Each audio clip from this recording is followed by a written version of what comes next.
नमस्कार दोस्तों, स्वागत है आपका टेस्ट सीरीज में। आज का हमारा जो वीडियो है वो आरबीआई के ऊपर है। आरबीआई की सहायक संस्थाओं के लिए है। आरबीआई की सहायक संस्थाएं कितनी प्रकार की होती हैं, कौन कौन सी है, क्या क्या उनका कार्य है, इससे संबंधित हमारा वीडियो है। इससे संबंधित एक सवाल परीक्षा में या एग्जाम में पूछा जाता है। तो यहाँ पर हम आरबीआई की सब्सिडरीज पढ़ेंगे। इन्हें सब्सिडरीज भी कहा जाता है, सहायक संस्थाएं। ये दो रूप से होती हैं, फुली ओन्ड और पार्शियली ओन्ड, मतलब पूर्ण स्वामित्व वाली और आंशिक स्वामित्व वाली संस्थाएं। तो आज हम इनके बारे में चर्चा करेंगे। फुली ओन्ड सब्सिडरीज, पहले हम पूर्ण रूप से स्वामित्व वाली सब्सिडरीज पढ़ेंगे, सहायक संस्थाएं पढ़ेंगे। इसमें पहला आता है डीआईसीजीसी। डीआईसीजीसी क्या है? Deposit insurance credit guarantee corporation of India, ये इसकी फुल फॉर्म है। इसमें से क्वेश्चन दोस्तों कैसे आता है, जैसे इसमें दो बार सी आया है, DICGC, तो इसमें पूछा ऐसे जाता है कि फर्स्ट टाइम जो सी आया है वो किसके लिए आया है और सेकंड टाइम सी आया है वो किसके लिए आया है। तो फर्स्ट टाइम जो सी है वो क्रेडिट के लिए है और सेकंड टाइम जो सी है वो कॉरपोरेशन के लिए है। ये क्वेश्चन यहाँ से बनता है। और इसकी स्थापना जो है वो 15 जुलाई 1978 को हुई थी। और कौन से एक्ट के तहत हुई थी? Deposit insurance credit guarantee corporation act के तहत 1961 के तहत हुई थी। और इसका मुख्यालय दोस्तों मुंबई में है, ये भी ध्यान में रखना है। इसका मुख्यालय भी काफी बार एग्जाम में पूछा जाता है, तो इसका मुख्यालय भी हमें ध्यान में रखना है। इसके कार्य हम देखें तो ये क्या है कि जैसा कि मैंने बताया, पूर्ण रूप से स्वामित्व वाली सहायक संस्था है। और it was established for the purpose of providing insurance of deposits and guaranteeing of credit facilities. और ये जो हमारा बैंकों में डिपॉजिट होता है, जो हम बैंकों में जमा करवाते हैं, उसके ऊपर इंश्योरेंस प्रोवाइड करवाता है। DICGC ensures all bank deposits such as saving, fixed, current, recurring deposit for up to the limit of 5 lakh of each deposit in a bank. A maximum of 5 lakh is insured for each user for both principal and interest amount. इसमें दोस्तों जो insurance की limit है वो बढ़ाकर 5 लाख रुपए कर दी गई है। 5 लाख रुपए की जो लिमिट है वो सेम बैंक में एक ही अकाउंट में मिलेगी, और अगर बैंक अलग अलग है तो उनमें अलग अलग इंश्योरेंस मिलेगी। सेम बैंक, जैसे कि कोई एसबीआई बैंक है, कोई भी बैंक है, उसमें अगर हमारे 2 या 3 कोई भी एफडी आरडी है, उन टोटल को मिलाकर हमें 5 लाख का इंश्योरेंस मिलेगा। उसके अबव हमें नहीं मिलेगा। अगर किसी भी परिस्थिति में अगर हमें सरकार पैसा देगी तो 5 लाख तक देगी। अगर हमारे डिफरेंट बैंक में अकाउंट है तो उनकी इंश्योरेंस अलग अलग होगी। ये दोस्तों ध्यान में रखनी ये बात, काफ़ी इंपॉर्टेंट बात है। और इसकी लिमिट जो है वो 5 लाख कर दी गई है। जैसा कि if the customer has accounts in different branches of same bank, all of those accounts are insured to a maximum of 5 lakh each. अगला दोस्तों है BRBNMPL, Bharatiya Reserve Bank Note Mudran Limited. इसमें भी दोस्तों जैसा कि हमने DICGC में देखा था, 2 बार बी आया है, BRBNMPL।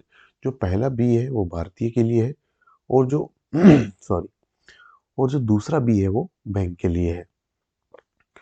इसकी स्थापना भारत में बैंक नोट का उत्पादन बढ़ाने के उद्देश्य से भारतीय रिजर्व बैंक द्वारा अपनी संपूर्ण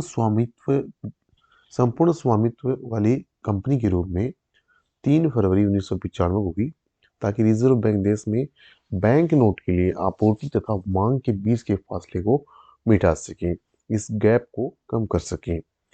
BRBNPL का पंजीकरण कंपनी अधिनियम 1956 के अंतर्गत प्राइवेट लिमिटेड कंपनी के रूप में किया गया।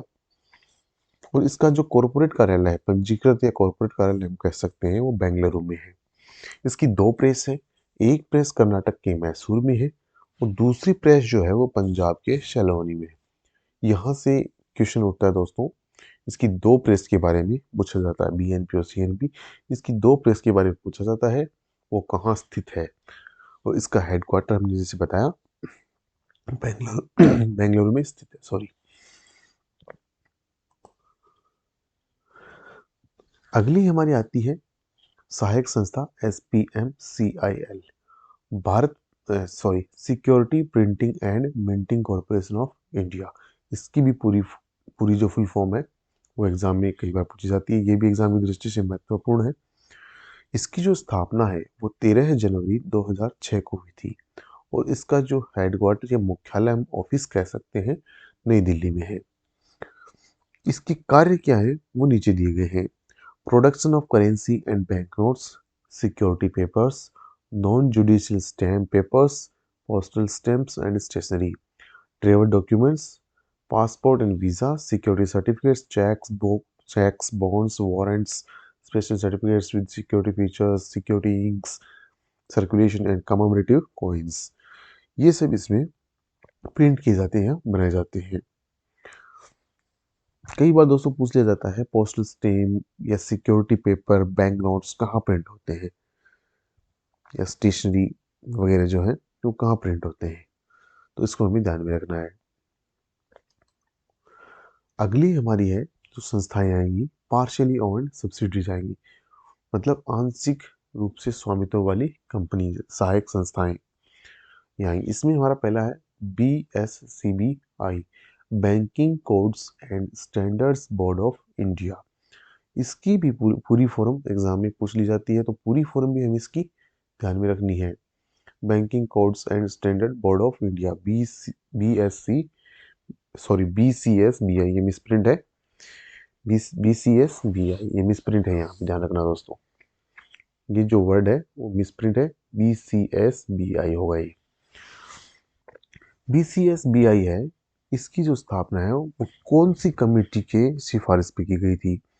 इसमें जो जैसा ही नीचे दिया हुआ है, SS तारापुरा जो कमेटी है, SS Tarapore came up with an idea to form a committee for the benefit of customer so that they can get better financial services. बेहतर जो वित्तीय सेवाएं हैं वो प्रदान करने के लिए इसकी स्थापना की गई थी। BCSBI was registered as a separate body under the Societies Registration Act 1860। दोस्तों ये नाम ध्यान में रखना है, इसमें थोड़ा मिसप्रिंट है, BCSBI होगा। इसके जो कार्य हैं, ऑब्जेक्टिव हैं, वो दिए गए हैं। To plan, evolve, prepare, develop, promote and publish comprehensive codes and standards for the bank for providing for fair treatment to their customers. To create and provide detailed codes and standards for the bank to follow, focusing on fair practice and quality customer service। Quality customer service provide करने के लिए इसमें codes and standards बनाए गए हैं, उनको bank द्वारा follow किया जाता है।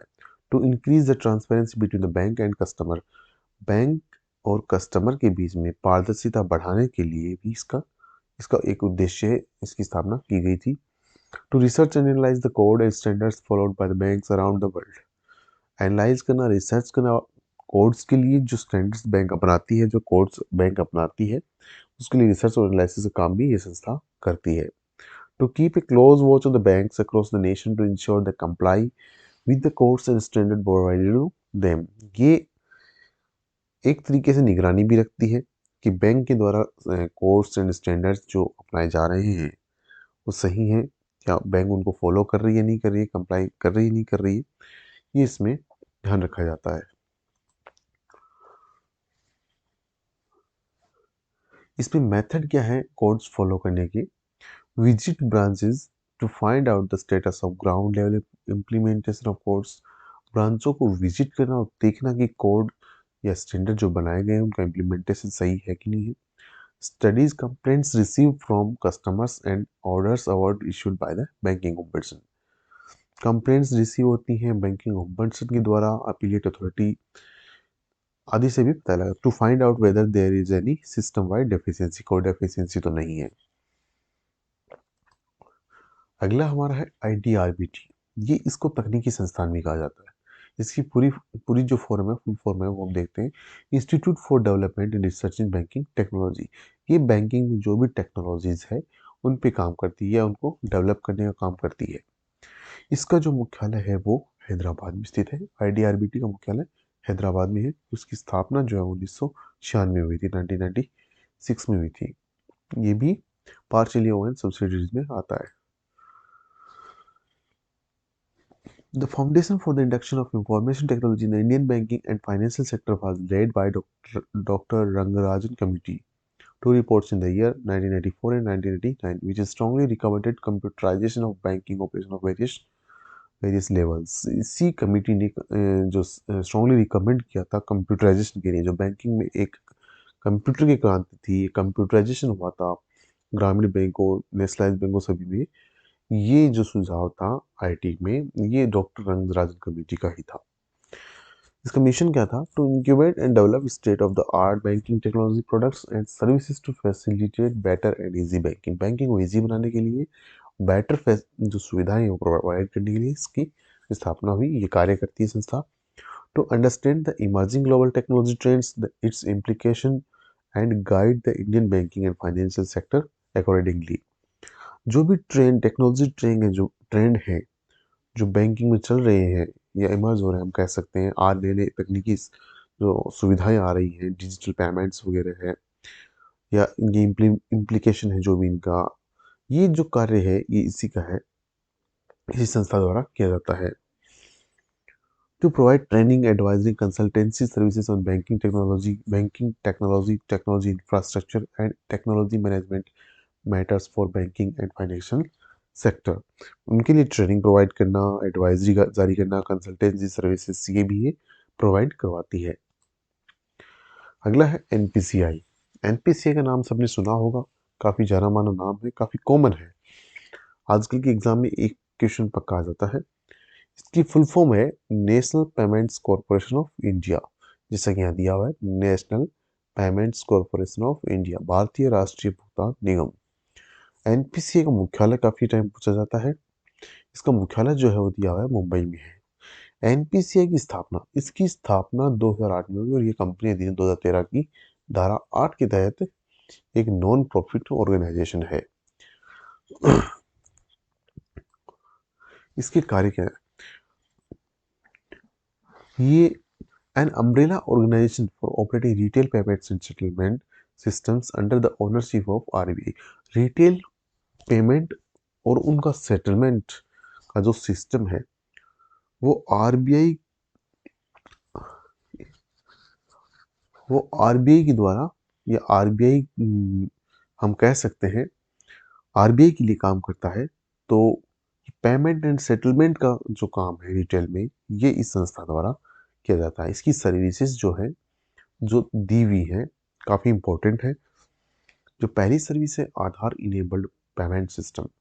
आधार इनेबल्ड पेमेंट सिस्टम दोस्तों पिछले 2-3 साल से AEPS, इसकी फुल फॉर्म के रूप में पूछा जाता है। तो ये 1 मार्क्स का क्वेश्चन यहाँ से आता है, AEPS क्या है या इसमें ई क्या है? तो आधार इनेबल्ड पेमेंट सिस्टम इसका पूरा नाम है। दूसरा हम देखें भारत बिल पेमेंट सिस्टम, ये भी फुल फॉर्म के रूप में आता है, Bharat bill payment system, Bhim. ये भी पूरा चेक ट्रांजैक्शन सिस्टम। ये मोस्ट इंपॉर्टेंट क्वेश्चन यहाँ से अराइज होता है दोस्तों। CTS की फुल फॉर्म क्या है, जो हाल ही में बैंकों में पिछले कुछ महीनों या कुछ जो समय पहले इस बैंकों में लागू हुई थी। CTS चेक ट्रांजैक्शन सिस्टम, इसमें चेक की इमेज जाती है ओनली, उसी से चेक क्लियर होते हैं। अगला है इमीडिएट पेमेंट सर्विसेज, IMPS। इसकी भी फुल फॉर्म आती है इमीडिएट पेमेंट सर्विसेज। इसकी फुल फॉर्म देखिए तो IM की इमीडिएट पेमेंट सर्विसेज। अगला है NACH, national automated clearing house. दोस्तों ये जो मैं बता रहा हूँ इसकी फुल फॉर्म एग्जाम में बहुत बार आती है, तो ये हमें ध्यान रखनी है, नेशनल ऑटोमेटिक क्लियरिंग हाउस। अगला है नेशनल फाइनेंशियल स्विच और UPI। UPI काफ़ी कॉमन वर्ड है, काफ़ी टाइम एग्जाम में पूछा गया है, मुझे बताने की ज़रूरत नहीं है। Unified payment interface. जो दोस्तों मैंने ये जो 7-8 जो फॉर्म बताई है, इनमें से एग्जाम में एक क्वेश्चन पक्का आ ही जाता है, तो ये मोस्ट इंपॉर्टेंट है, ये आपको माइंड में रखने ही रखने हैं। यहाँ से क्वेश्चन फुल फॉर्म के रूप में ही आते हैं। धन्यवाद दोस्तों। अगर हमारा वीडियो आपको अच्छा लगे तो लाइक एंड शेयर जरूर कीजिए। नेक्स्ट वीडियो में आपके साथ नया टॉपिक लेके